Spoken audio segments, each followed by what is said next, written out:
Hello friends.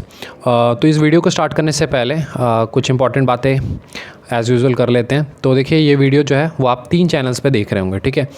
तो अगर आप मेरे 2 पर्सनल चैनल पे देख रहे होंगे, आपको पता ही होगा, तो आपको डिस्क्रिप्शन में जाने की ज़रूरत है। डिस्क्रिप्शन में आपको फ्रेंडेमी चैनल का लिंक मिलेगा, उसको जाएं, सब्सक्राइब कर लें। रीज़न है, वहाँ तो मैं हूँ, मेरे अलावा भी 5 से 6 फैकल्टीज़ है जिनके अपने अपने फील्ड में मुझसे भी ज़्यादा एक्सपर्टीज़ है, तो वो चैनल्स आपके लिए यूज़फुल होंगे। इसके अलावा चौथा वेंचर हमारा जल्द आने वाला है, जिसका इन्फॉर्मेशन मैं अपने यूट्यूब चैनल पे दे दूंगा, ठीक है।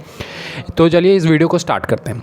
देखिए, इसमें भी एक इन्फॉर्मेशन ही देनी है, इंपॉर्टेंट इन्फॉर्मेशन है, लेकिन मुझे जहाँ तक ऐसा लगता है कि ये इन्फॉर्मेशन आपको पता चल गया होगा। रीज़न है, बहुत सारे यूट्यूबर ने इसके बारे में बात कर ली है। मैं इस वीडियो को इसलिए बना रहा हूँ ताकि जो एक अलग डायमेंशन होता है, जैसा कि आपने हम देखा होगा, हमारी टीचिंग अनकन्वेंशनल मेथड होती है। हम ट्रेडिशनल मेथड से जिस प्रकार से टीचर्स पढ़ाते हैं, उस तरह से हम बिलीव नहीं करते। हमारा मानना है कि एग्ज़ाम डिफरेंट है। एग्ज़ाम के लिए नॉलेज की ज़्यादा ज़रूरत नहीं होती है, जितनी भी नॉलेज है उसको अप्लाई किस तरह से करते हैं एग्ज़ाम में, ये इंपॉर्टेंट होता है। तो इसलिए हमारी थोड़ी अनकन्वेंशनल टीचिंग मेथड होती है। उसी प्रकार से वीडियोज़ भी अनकन्वेंशनल होते हैं, तो उसी प्रकार से इसमें भी हम थोड़ी सी अनकन्वेंशनल थिंकिंग, ट्रेडिशनल से हट के हम थोड़ा देखने की कोशिश करेंगे नए डायमेंशंस पे। और मेनली मैं 2 डायमेंशंस पे बात करूँ, क्योंकि जैसे कि आप देखते हैं कि एक सिक्के के 2 पहलू होते हैं, तो दोनों साइड से देखना ज़रूरी हो जाता है। उसी प्रकार से सिर्फ एक साइड से देख के नहीं होता है। मान लेते हैं किसी यूट्यूबर ने आपको इसके बारे में बता दिया, एक साइड से बताया, दूसरे साइड से भी जानना ज़रूरी है। तो दोनों साइड से हम इसको देखने की कोशिश करेंगे, एक नया डायमेंशन। जैसा कि देखिए, आपको पता होगा कि यूपीएससी जो है एक कॉन्स्टिट्यूशनल बॉडी है, ठीक है। तो सिविल सर्विसेज का एग्ज़ाम लेती है, इसके अलावा बहुत सारे एग्ज़ाम्स लेती है, बट मेनली सिविल सर्विसेज हो गए। फिर आपके डिफरेंट स्टेट्स होते हैं, उसमें स्टेट पीसीएस होती हैं, जो कि जैसे कि मेनली पॉपुलर हैं, यूपी पीसीएस, बीपीएससी। राजस्थान का रास होता है, राजस्थान एडमिनिस्ट्रेटिव सर्विसेज, फिर एमपी पीसीएस, ये सारे होते हैं, ठीक है। तो जैसा कि आपको देख रहे होंगे कि आजकल क्या है, वन नेशन वन प्रोडक्ट का चल रहा है थोड़ा सा। वन नेशन वन प्रोडक्ट क्या है, मतलब बेसिकली आप देखेंगे कि वन नेशन वन टैक्स है, दैट इज़ जीएसटी। इसी प्रकार से आप देखेंगे अभी साइमल्टेनियस इलेक्शन की बात हो रही है, that is one nation one election की। फिर इसी प्रकार से आप वन नेशन वन कार्ड देख सकते हैं, वन नेशन वन मार्केट देख सकते हैं, बहुत सारी बातें हैं। इस प्रकार से आप देखेंगे बॉर्डर गार्डिंग फोर्सेज जो हैं, बीएसएफ, आईटीबीपी, एसएसबी, इन सभी के बारे में भी ये हो रहा है कि वन बॉर्डर वन फोर्स होना चाहिए। ये सारे पे बहुत ही डिस्कशन चल रहा है, ठीक है। कुछ तो आपको कॉन्स्टिट्यूशनल मैंडेट भी मिल चुका है, जैसे कि जीएसटी को। इसी प्रकार से इसी क्रम में अगर हम बात करें ऑन अ सिमिलर लाइंस, और आप देखें एग्ज़ाम में भी इस प्रकार से हो रहा है, कह सकते हैं वन नेशन वन एग्ज़ाम के टाइप का। कि आपने देखा होगा कि एसएससी, रेलवेज, बैंक, इन सभी को कंबाइन करके एक एग्ज़ाम फॉर्म किया जा रहा है, that is common eligibility test. इसके बारे में आपको पता होगा, काफ़ी पहले से ही इसके बारे में चर्चा चल रही है। अब तो इस पर कमेटी भी फॉर्मेशन हो चुकी है, सिलेबस ये सब डिस्कस करने के लिए, एग्ज़ाम पैटर्न ये सब के लिए। तो इसमें बेसिकली आपका एसएससी, रेलवे, बैंक में आईबीपीएस हो जाएगा। इन सभी को क्लब करके एक एग्ज़ाम लेंगे, और उसके बाद फिर चीज़ें होंगी, वो किस प्रकार से होंगी, सारा एग्ज़ाम पैटर्न हमें जल्द पता चल जाएगा। इसी प्रकार से ऑन अ सिमिलर लाइंस अगर हम देखें, तो there is a discussion that UPSC जो सिविल सर्विसेज का एग्ज़ाम होता है, और स्टेट पीसीएस, सभी स्टेट्स के मेनली आपको मर्ज करके एक एग्ज़ाम बनाने की यहाँ पर बात हो रही है, जिसके लिए डेफिनेटली कॉन्स्टिट्यूशनल अमेंडमेंट की ज़रूरत पड़ेगी, जो कि आपका अपकमिंग सेशन है, दैट इज़ मानसून सेशन, उसमें ये बिल प्रपोज होगा। जहाँ पर अगर आप देखेंगे तो सिविल सर्विसेज एग्ज़ाम और स्टेट पीसीएस एग्ज़ाम जो है, इसे मर्ज करके एक एग्ज़ाम बनाने की बात कही गई है, ठीक है। ये बात आपको पता चल गई होगी, बहुत सारे यूट्यूबर ने ये बता दिया है, लेकिन मैं इस पर दूसरे डायमेंशन पे आपको देखना चाहता हूँ। क्योंकि देखिए, लेट्स से अगर हम बात करते हैं सिविल सर्विसेज की और स्टेट पीसीएस की, अगर मर्ज हो जाता है तो वैकेंसीज ऑटोमेटिकली बढ़ जाएंगी, इसमें कोई डाउट नहीं है। आपको प्रेफरेंशियल ऑर्डर से मिलेगा, डेफिनेटली फर्स्ट प्रेफरेंस में आपका आईएएस होगा, आईपीएस होगा, फिर डिफरेंट जैसे स्टेट्स होंगे उस प्रकार से होंगी, ठीक है। अब यहाँ पर बेनिफिट दूसरा भी है कि जो मल्टीपल चीज़ें हो रही थी वो यहाँ पर ख़त्म होती हुई दिखेंगी। जैसे आपने देखा होगा, बहुत सारे ऐसे स्टूडेंट्स होते हैं जिनका यूपीएससी में लेट से रिजल्ट है, या बहुत सारे डिफरेंट स्टेट पीसीएस में, नॉर्दर्न बेल्ट में तो खासकर ऐसा होता है कि यूपी पीसीएस में भी रिजल्ट है, बीपीएससी में भी रिजल्ट है, फाइनल सिलेक्शन की मैं बात कर रहा हूँ। तो वो सारी चीज़ें कम होंगी, सिलेक्शन के चांसेस आपके बढ़ेंगे, और ये अपने आप में आपके लिए बहुत ज़्यादा बेनिफिशियल स्टेप हो सकता है, ठीक है। तो दोस्तों, जैसा कि जो भी बातें मैंने इससे पहले बताई हैं, खासकर यूपीएससी और स्टेट पीसीएस को मर्ज होने की बात पे, अगर आपने इस बात पे यकीन कर लिया है तो आई एम सॉरी, बट आप सभी का अप्रैल फुल बन चुका है। जैसा कि आपको पता होगा आज 1 अप्रैल है, तो आज आप लोगों का अप्रैल फुल बन चुका है। और मैं जानता हूँ आप बहुत सारे लोग बहुत ज़्यादा गुस्सा हो गए होंगे, तो उसके लिए मैं आपसे माफ़ी मांगना चाहता हूँ, बट जस्ट ये एक फ़न पर्पज़ के लिए था। और देखिए, जो लोग इस पे यकीन नहीं किए थे, डेफिनेटली उन्हें मैं हैंड्स ऑफ करना चाहूँगा कि आपकी प्रिपरेशन एक सही ट्रैक पे चल रही है, और जो भी अप्रैल फुल बन चुके हैं या जिन्होंने थोड़ा भी यकीन किया था, उन्हें ये सोचने की ज़रूरत है कि क्या वो पॉलिटी सही से पढ़ रहे हैं। पॉलिटी हम लोगों ने भी कराया है आपको, फिर भी आपको सोचने की ज़रूरत है कि क्या आपने पॉलिटी सही से किया है। क्योंकि आप देखें, इंडिया क्या एक फेडरल कंट्री है, जैसा कि आपको पता होगा। फेडरल का मतलब भी हम लोगों ने बताया, बेसिक स्ट्रक्चर में ही आता है। और जैसा कि आपको पता हो, केशवानंद भारती केस में क्या कहा गया था, 24th अमेंडमेंट जो हुआ, कॉन्स्टिट्यूशनल अमेंडमेंट, इसमें ये बात कही गई कि पार्लियामेंट के पास पावर है कॉन्स्टिट्यूशन के किसी भी पार्ट को अमेंड करने के। फिर केशवानंद भारती केस ने कहा कि बेसिक स्ट्रक्चर को आप कभी अमेंड नहीं कर सकते।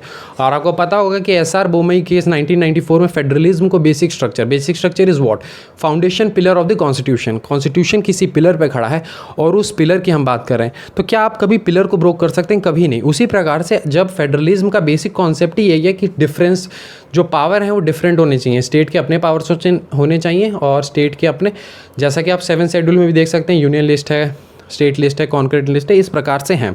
तो उसी प्रकार से अगर आप सिमिलर लाइंस में सोचें तो फेडरलिज्म, इंडिया एक फेडरल कंट्री है, तो क्या कभी ऐसा हो सकता है कि एग्ज़ाम मर्ज हो जाए? ये अपने आप में इम्पॉसिबल सा टास्क है। और आप ये समझें कितना कॉम्प्लिकेटेड होगा ये प्रोसेस कभी भी फिजिबल नहीं हो सकता इस प्रकार का जो है। तो डेफिनेटली आपको यकीन नहीं करना चाहिए था। और जैसे देखिए, यही सिमिलर है कि मान लेते हैं इसी टाइप के हाइपोथेटिकल जो है, इस टाइप के क्वेश्चंस आते हैं एग्जाम में, प्री में आ सकते हैं, मेंस में आ सकते हैं। फिर आप क्या बोलेंगे कि आपने ये क्वेश्चन कहाँ करवाया है, या फिर किसी बुक में आपको नहीं मिल रहा है, या किसी कोचिंग को फिर ब्लेम करेंगे कि टीचर ने नहीं कराया, इसने नहीं कराया। आप ये सोचें कि इस तरह के हाइपोथेटिकल सिचुएशन तो बहुत सारे हो सकते हैं। क्या आपको सारे कराए जा सकते हैं? इम्पॉसिबल है, ये कभी नहीं हो सकता। ये थिंकिंग आपकी होनी चाहिए। जैसे हम लोगों ने आपको बेसिक स्ट्रक्चर करवाया तो वहाँ पे क्लियर बताया, फेडरल, हम लोगों ने बताया कि इंडिया एक फेडरल कंट्री है, तो किस प्रकार से यूनिटरी सिस्टम और फेडरल सिस्टम में भी हम लोगों ने आपको बहुत डिटेल में डिफरेंस बताया है। वहाँ पर हम लोगों ने पूरा डिटेल में आपसे साथ चर्चा की है। तो वहीं पर आपको समझना चाहिए कि बेसिक थिंग मीन्स आपको एनालिसिस की ज़रूरत है, एनालिटिकल अप्रोच की ज़रूरत है, तभी जाके चाहे प्री हो चाहे मेंस में हो आपको सफलता मिल सकती है। थोड़ा सा आपको अनकन्वेंशनल होने की ज़रूरत है। देखिए, अगर लेट से आप कोई भी चीज़ पॉलिटी ही पढ़ रहे हैं, एग्जांपल के तौर पर अगर हम देखें, तो आप अगर सिर्फ पढ़ रहे हैं for a sake of studying, तो हो सकता है लेट से आपने याद कर लिया, मगअप कर लिया थिंग्स को, तो हो सकता है आपको कुछ एग्जाम्स में बेनिफिट मिल जाए, कोई प्री निकल जाए इस टाइप से, लेकिन लॉन्ग टर्म वो नहीं हो सकता। लॉन्ग टर्म अगर आपको चाहिए, सस्टेनेबल ग्रोथ की जब हम बात करते हैं, जैसे कि मैं आपको एग्जांपल के तौर पे बता सकता हूँ, अगर बिजनेस में आप देखते हैं कि लेट से आपने कोई प्रोडक्ट बनाया, ठीक है, उसके बाद आपने बहुत मार्केटिंग की उसकी, ठीक है, प्रोडक्ट अचानक ही पूरा एक्सप्लोड कर गया मार्केट में, बहुत लोगों के पास वो प्रोडक्ट आ रहा है, सारा कुछ है, लेकिन अगर आपके प्रोडक्ट में दम नहीं है ना, तो वो सस्टेन नहीं करेगा। थोड़ा तो आपको बहुत ही स्पाइक ग्रोथ दिखेगा, लेकिन वो डिक्लाइन भी उसी तरह से होगा या स्टेगनेट हो जाएगा वहाँ जाके। लेकिन अगर आपके प्रोडक्ट में दम है, अगर आपके बेस में स्ट्रॉन्ग है, तो वो धीरे धीरे ग्रो करेगा, बट वो लंबे समय के लिए ग्रो करेगा। उसी प्रकार से अगर आपने अंडरस्टैंडिंग सब्जेक्ट डेवलप किया, तो वो सस्टेनेबल ग्रोथ होता है। वो आपके एग्ज़ाम्स में जो भी आप एग्ज़ाम देंगे, फिर वहाँ आपको उसका जो है वो दिखेगा हेल्प। ये सिर्फ 1-2 एग्ज़ाम तक स्टेगनेट नहीं रह जाएगा। तो उसी प्रकार से मैं यही कहना चाहता हूँ, इस वीडियो के माध्यम से भी मैं यही बताना चाह रहा था कि आपको ज़रूरी ये है कि आप ये अपनी थिंकिंग को थोड़ी सी ब्रॉड करें और कोशिश करें कि एनालिटिकल अप्रोच पे ध्यान दें, सब्जेक्ट को समझने की कोशिश करें। जनरल स्टडीज़ जो है अपने आप में बहुत इंटरेस्टिंग सब्जेक्ट है, चाहे आप हिस्ट्री को ही क्यों ना ले लें, पॉलिटी को क्यों ना ले, ज्योग्राफी तो चलिए जिस दिन मैं पढ़ाऊँगा उस दिन देख लेंगे। लेकिन अगर आप देखते हैं तो कहीं ना कहीं ये अगर आप देख रहे हैं कि अपने आप में जनरल स्टडीज़ बहुत इंटरेस्टिंग है, तो ज़रूरी ये है कि आप उस एनालिसिस को करें, ठीक है, that is very very important. इसके अलावा अगर हम देखते हैं तो एक और इम्पॉर्टेंट बात है, क्योंकि आज 1 अप्रैल है और अप्रैल मंथ हमारे लिए थोड़ा सा इम्पॉर्टेंट है, तो इसीलिए हम लोग बात करें। जैसे कि आपको पता होगा, आज से 2 साल पहले अगर आप देखते हैं तो ऑलमोस्ट आप 22nd, 23rd, 24th या 25th के आसपास अगर आप देखेंगे 2020 में मार्च में, तो बेसिकली आपका लॉकडाउन लगा था, ठीक है, पहला जो है। तो आपको जैसा कि मैंने एक वीडियो में भी इससे पहले बताया है, अपने जो एक वीडियो था मेरी, उसमें मैंने आपको बताया था कि एग्जैक्टली जो मैं वीसेट सेंटर में क्लासेस लेता था, ठीक है। वीसेट सेंटर के बारे में उम्मीद करता हूँ आपको पता होगा, नहीं पता है थोड़ा गूगल कर सकते हैं। तो वीसेट सेंटर में क्लासेस किया करता था, और वीसेट सेंटर मेरे घर से 50 किलोमीटर से ज़्यादा, मतलब 51-52 किलोमीटर्स दूर था। तो मैं बाई ट्रेन जाता था, उसके बाद फिर बाई फुट डेफिनेटली तो जाता था। तो इसके कारण होता क्या था कि अब मान लेते हैं कि डेली जाना आना, इसमें पूरा दिन चला जाता था, फिर रात में समय मिलता था थोड़ा बहुत, तो जो क्लासेस में चीज़ें चली हैं उनको रिवाइज़ करना होता था, ठीक है। लेकिन उसके बाद लॉकडाउन हुआ and that was a golden time for me. उसके सारे क्लासेस ऑनलाइन शिफ्ट हो गए, तो जिसके कारण मुझे बहुत समय मिलने लग गया। और लॉकडाउन में आपको पता है कि घर से बाहर नहीं निकलना सारा कुछ, तो हर कोई व्यक्ति अपने आप में कुछ ना कुछ नया ट्राई कर रहा था। तो वहाँ पे हम लोगों ने भी एक्सप्लोर करने की सोची। डेफिनेटली लाइफ में एक्सप्लोर करने के लिए चीज़ें बहुत है, तो हम लोगों ने भी कुछ नया ट्राई करने का कोशिश किया। तो डेफिनेटली उसी दौरान हम लोगों ने यूट्यूब पर थोड़ा सा फोकस किया और यूट्यूब चैनल पर काम करना स्टार्ट किया। और आज लगभग 2 साल पूरे हो चुके हैं and I am very happy to announce that almost आप देखेंगे कि ऑलमोस्ट पूरे इंडिया से हमें इतना ज़्यादा लव एंड सपोर्ट मिला है कि मैं उसे एक्सप्लेन नहीं कर सकता वर्ड्स में। That is I am completely speechless about that. Jammu Kashmir वाले स्टूडेंट का तो मैंने आपको बताया, यहाँ तक कि पुडुचेरी हो गया या नागालैंड, आसाम, ऑलमोस्ट पूरे कंट्री से हर कोने से स्टूडेंट्स ने हमें रीच किया है। ऑलमोस्ट जो मतलब मेरे पास टेलीग्राम पे मैसेज आते हैं, मैं पढ़ के मतलब एब्सोल्युटली मैं कह सकता हूँ कि मैं उस समय स्पीचलेस हो जाता हूँ। यहाँ तक कि आप ये छोड़िए, एस्पिरेंट को छोड़िए, बहुत सारे ऐसे हैं जो नेवी में वर्क कर रहे हैं, they are trying to become CAPM assistant commandant बनना चाह रहे हैं, वो उसके लिए प्रिपेयर कर रहे हैं। यहाँ तक कि वर्किंग पर्सनल को छोड़ दें, हाउसवाइफ्स कितने सारे ने जो सिविल सर्विसेज का, स्टेट पीसीएस का प्रिपरेशन कर रहे हैं, उन्होंने कॉन्टेक्ट किया। वो देख के अपने आप में ही दैट इज़ मतलब मैं उसको एक्सप्लेन नहीं कर सकता वर्ड्स में, आप ये समझें इस चीज़ को। और मैं यही बस कह सकता हूँ कि जो आपने लव एंड सपोर्ट दिया उसकी कोई वैल्यू नहीं है, और मैं इस बात का हमेशा से मतलब हमेशा आप लोगों का ऋणी रहूँगा, दैट इज़। और मैं इसको कभी भी चुका नहीं पाऊँगा, ऐसा कह सकते हैं।